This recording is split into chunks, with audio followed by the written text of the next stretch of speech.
আমার মেয়ে যখন 6 মাসের তখন থেকেই আমি বাড়িতে স্যারেলাক্স বানিয়ে খাওয়াই, সেটাই তোমাদের সাথে শেয়ার করছি। এটা খাইয়ে আমি খুব উপকার পেয়েছি, তাই জন্যই তোমাদের সাথে শেয়ার করলাম। আমি নিয়েছি এখানে 3 রকম ডাল, যেখানে এক রকম ডাল দেখানো যাচ্ছে না, এখানে ছোলার ডাল আর মুসুর ডাল রয়েছে, সঙ্গে মুগ ডালও অ্যাড করেছিলাম, সেটা ক্লিপ নিতে ভুলে গেছি।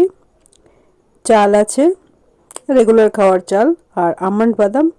আর এইটাকে আমি করে শুকিয়ে, মানে ধুয়ে ভালো করে পরিষ্কার করে ধুয়ে রোদে শুকিয়ে তারপরে কিভাবে প্রসেসটা করছি সেটাই তোমাদের সাথে দেখাচ্ছি। এর সাথে আমি যখন খাওয়াবো খেজুর আর কাজু বাদাম অ্যাড করে নেব। যখন খাওয়াবো তখনই, রোজ খাওয়াবো, রোজ খেজুর আর কাজু বাদাম অ্যাড করে করে খাওয়াবো। তো চলো কিভাবে প্রসেসটা করি সেটাই তোমাদেরকে দেখাচ্ছি।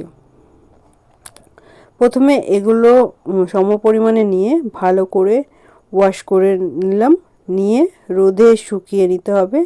রোদে শুকানোর পর একটু ড্রাই রোস্ট করে নিচ্ছি কড়াতে, শুকনো কড়াতে একটু ড্রাই রোস্ট করে নিয়ে তারপরে মিক্সিতে পিষে নিতে হবে। আমি মিক্সিতে করিনি, আমি শিলনোড়াতেই পিষেছি। তারপরে একটা কাচের বয়েমে ভালো করে ভরে, 15 দিনের জন্য ভরে রেখে দেওয়া যায়। এবার প্রতিদিন 2 চামচ করে নিয়ে ভালো করে জলে ফুটিয়ে তারপরে খেজুর আর কাজু বাদামটা অ্যাড করে খাওয়ানো যায়। এভাবেই আমি খাওয়াতাম। তো চলো, ভিডিওটা ভালো লাগে থাকে যদি, তাহলে লাইক শেয়ার কমেন্ট করো আর সাবস্ক্রাইব করে আমার পাশে থেকো। টাটা।